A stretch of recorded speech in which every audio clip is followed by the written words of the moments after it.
Movie की शुरुआत में हम देखते हैं फिल्म के मेन एंटागनिस्ट यानी विलन वर्मन को।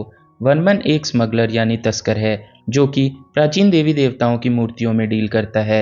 ये कुछ साइको किस्म का इंसान है जो गुस्सा आने पर अपने ही आदमियों को बड़ी बेरहमी से एसिड में गलाकर मार देता है। अगले सीन में हमें फिल्म के प्रोटैगनिस्ट रजनीकांत को दिखाया जाता है। फिल्म में इनका नाम मुत्तू है। मुत्तू जेलर की नौकरी से रिटायर्ड हैं।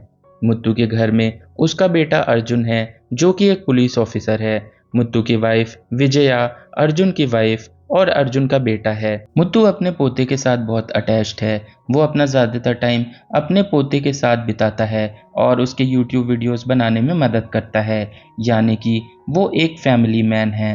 मुत्तू एक साधारण सा जीवन जी रहा होता है। मुत्तू काफ़ी ईमानदार जेलर होता है और उसने अपने बेटे को भी यही सीख दी होती है। हम देखते हैं कि मुत्तू का बेटा अर्जुन एक बहुत ही ईमानदार पुलिस ऑफिसर होता है। कुछ दिनों के बाद हम ये देखते हैं कि अर्जुन एक मूर्ति की तस्करी के केस में काम कर रहा होता है, जिसके सिलसिले में वो एक आदमी नीलेश से पूछताछ कर रहा होता है। लेकिन नीलेश उसे कहता है कि मुझे इसके बारे में कुछ नहीं पता और अगर कुछ पता भी होता तो तुझे नहीं बताता। इतना ही नहीं, नीलेश अर्जुन से ये भी कहता है कि तुझे यहाँ नहीं आना चाहिए था। मैंने तेरे बूढ़े पिता को किडनैप कर लिया है। लेकिन अर्जुन उससे कहता है कि तुमने गलत आदमी को उठा लिया। अपने आदमियों को फ़ोन करके उनका हाल चाल पूछ लो। जब नीलेश अपने आदमी को फ़ोन करता है तो उसका फ़ोन मुत्तू उठाता है और कहता है कि तेरे आदमी तो सो गए। ये सुनकर नीलेश समझ जाता है कि मुत्तू कोई ऐसा वैसा आदमी नहीं है। इसके बाद अर्जुन नीलेश को अरेस्ट कर लेता है और थाने ले आता है और फिर वहाँ पे उससे 3rd डिग्री देता है। हम अगले सीन में देखते हैं कि मुत्तू हमेशा अपने बेटे अर्जुन को अच्छी सीख देता है। वो उससे ये कहता है कि देखो बेटा, मैंने तो अपनी लाइफ में अपने परिवार की चिंता नहीं की, लेकिन तुम ऐसा मत करना। तुम्हारा परिवार है, बीवी है और एक छोटा बच्चा है, इसलिए कभी ऐसा कुछ मत करना जिससे उनकी लाइफ खतरे में पड़े। दूसरी तरफ हम देखते हैं कि मुत्तू सब्जी लेकर अपने घर लौट रहा होता है। तभी विमल नाम का एक कैब ड्राइवर मुत्तू को अपने कैर से उड़ाने की कोशिश करता है, बट हमेशा की तरह मुत्तू बच जाता है। हम यहाँ देख पाते हैं कि विमल अक्सर ऐसा मजाक मुत्तू के साथ किया करता था। अब कुछ दिनों बाद मुत्तू को पता चलता है कि अर्जुन किडनैप हो गया है। मुत्तू अपनी पूरी कोशिश करता है कि वो अर्जुन को ढूंढ ले, लेकिन उसके हाथ कुछ नहीं लगता। पुलिस स्टेशन जाने पर उसे ये पता चलता है कि सब लोगों को पता है अर्जुन की मौत हो चुकी है, लेकिन कोई कुछ बोल नहीं रहा है और ये सब कुछ उस मूर्ति वाले केस के कारण ही हुआ है। अब मुत्तू नीलेश के पास जाने का डिसाइड करता है। तभी उसे विमल दिखता है। मुत्तू विमल से लिफ्ट मांगता है और विमल उन्हें नीलेश के अड्डे पे ले जाता है। मुत्तू नीलेश से अर्जुन के बारे में पूछता है, लेकिन यहाँ पर नीलेश अर्जुन के बारे में कुछ नहीं बताता, बल्कि उसे कुछ उल्टा सीधा बोलने लगता है। तब मुत्तू अपने जेलर मोड में आ जाता है और वहीं नीलेश को मार देता है। वो नीलेश की लाश को एक बोरी में डालकर विमल की कार में डाल देता है। वो लोग एक ब्रिज में जाते हैं और वहां से विमल की मदद से लाश को नदी में फेंक देता है।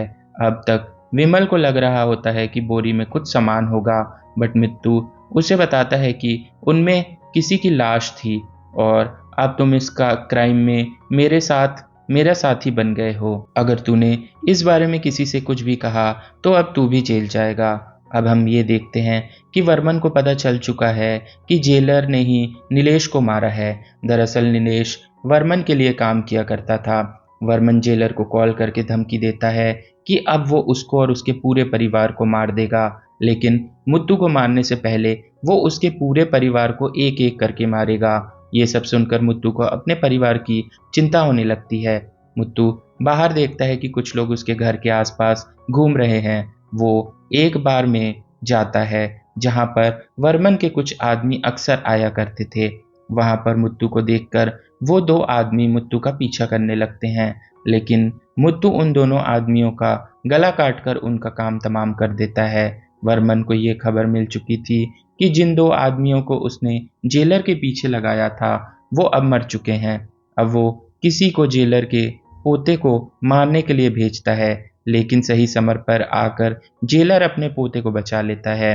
अब जेलर बहुत अच्छे से समझ चुका था कि वर्मन उसे और उसकी फैमिली को चैन से जीने नहीं देगा। तब मुत्तू एक प्लान बनाता है। वो एक साइकियाट्रिक डॉक्टर के पास जाता है। वहाँ वो उस डॉक्टर को ब्लैकमेल करता है और कहता है कि उसे मुत्तू के फैमिली को बताना होगा कि मुत्तू का मानसिक स्थिति सही नहीं है और कुछ दिनों तक उसे मुत्तू के साथ ही इसी हॉस्पिटल में रहना होगा। मुत्तू फिर विमल के साथ अपनी टीम इकट्ठा करने चले जाता है। यहाँ पर हमें कुछ कैमियोज भी देखने को मिलते हैं। सबसे पहले वो एक्टर शिव कुमार के पास जाता है, जो कि एक टाइम पे बहुत बड़ा क्रिमिनल होता है और जब वो जेल में होता है तब मुत्तू ने उसकी मदद की होती है। यहाँ से मुत्तू को कुछ बॉडीगार्ड्स और शार्प शूटर्स मिलते हैं। इसके बाद मुत्तू एक्टर मोहनलाल यानी मैथ्यू के पास जाता है। ये भी मुत्तू का जेलर के टाइम से ही दोस्त होता है। यहाँ पर ये लोग मुत्तू की मदद करते हैं। अब ये लोग वर्मन के कुछ ट्रक्स को लूट लेते हैं, जिसमें वर्मन के कुछ बेशकीमती मूर्तियां थी। यहाँ पर वर्मन को पता चल चुका था कि मुत्तू की फैमिली अभी इस वक्त मेंटल हॉस्पिटल में है, तो वो वहाँ उन्हें मारने के लिए पहुंच जाता है। लेकिन इससे पहले वो उन्हें मार पाता मुत्तू को उससे वीडियो कॉल आ जाता है और मुत्तू उसे बताता है कि वर्मन का सारा माल मुत्तू के पास ही है। ये देखकर वर्मन सकपका जाता है और मुत्तू की फैमिली को छोड़ देता है। मुत्तू यहाँ समझ चुका था कि वर्मन उसकी फैमिली को ऐसे नहीं जाने देगा। रात में मुत्तू की फैमिली पर वर्मन के आदमी अटैक कर देते हैं, लेकिन यहाँ पर मुत्तू की स्नाइपर आर्मी उन आदमियों को मार देती है। अब मुत्तू को अपने फैमिली को ये बताना पड़ता है कि उसके पीछे कुछ गुंडे लगे हैं और उसे उन गुंडों को अब मारना होगा। मुत्तू को अब बहुत गुस्सा आ चुका था क्योंकि वर्मन ने उसके घर पर हमला किया था, इसलिए अब मुत्तू अपनी पूरी फोर्स लेकर वर्मन के अड्डे पर हमला कर देता है।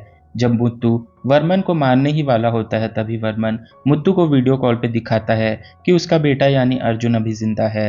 वो मुत्तू से डील करता है कि मुत्तू अगर वर्मन को एक मुकुट ला कर दे देगा तो अर्जुन को मुत्तू छोड़ देगा। इस डील को मुत्तू ले लेता है। इस मुकुट तक पहुंचना बहुत मुश्किल होता है। मुत्तू अपनी टीम के साथ इस मुकुट को चुराने का प्लान बनाता है। दूसरी तरफ वर्मन ने भी अपने 2 आदमी मुत्तू की टीम के साथ लगा दिए होते हैं, जिससे कि मुत्तू वर्मन को धोखा न दे सके। मुत्तू अपनी टीम के साथ मिलकर उस मुकुट को चुरा लेता है। तभी हमें ये दिखाया जाता है कि अर्जुन दरअसल वर्मन के साथ मिला हुआ है और ये पूरा प्लान अर्जुन का ही था। अर्जुन को ये पता होता है कि वो लोग अकेले इस मुकुट को नहीं चुरा सकते, लेकिन यदि उसके पिताजी ने ठान लिया कि उस मुकुट को चुराना है तो वो ये काम कर सकते हैं। इसलिए उसने खुद को किडनैप करने का प्लान बनाया होता है। यहाँ पर अर्जुन ये भी कहता है कि अगर ज़रूरत पड़े तो मुत्तू को मार देना। यहाँ हम देखते हैं कि जो मुकुट मुत्तू ने उन्हें दिया होता है वो एक फेक मुकुट होता है और उसमें मुत्तू ने एक कैमरा लगाया होता है। मुत्तू ने उनकी सारी बातें सुन ली होती हैं और उसका दिल टूट जाता है। तभी वर्मन को पता लगता है कि यह मुकुट नकली है। वो गुस्से में अपने 2 आदमियों को मार देता है जिन्हें उसने मुत्तू के पीछे लगाया था। तभी वहां पर जेलर की एंट्री होती है। काफी लंबी फाइट के बाद जेलर और उसकी टीम वर्मन और उसके आदमियों को मार देती है। आखिर में मुत्तू अर्जुन को सरेंडर करने की सलाह देता है, जहां पर अर्जुन उसे मना कर देता है और अपने साथ मिलने को कहता है। मुत्तू वापस जा रहा होता है कि तभी अर्जुन उसे पीछे से मारने की कोशिश करता है। तब मुत्तू के स्नाइपर अर्जुन को मार देते हैं। मूवी यहीं ख़त्म हो जाती है। आशा करते हैं कि आपको इस मूवी का एक्सप्लेनेशन पसंद आया होगा। यदि आपकी कोई मूवी को एक्सप्लेन करने की रिक्वेस्ट है तो वो आप कमेंट सेक्शन में बता सकते हैं। मिलते हैं अगले वीडियो में, तब तक के लिए टेक केयर, गुड बाय।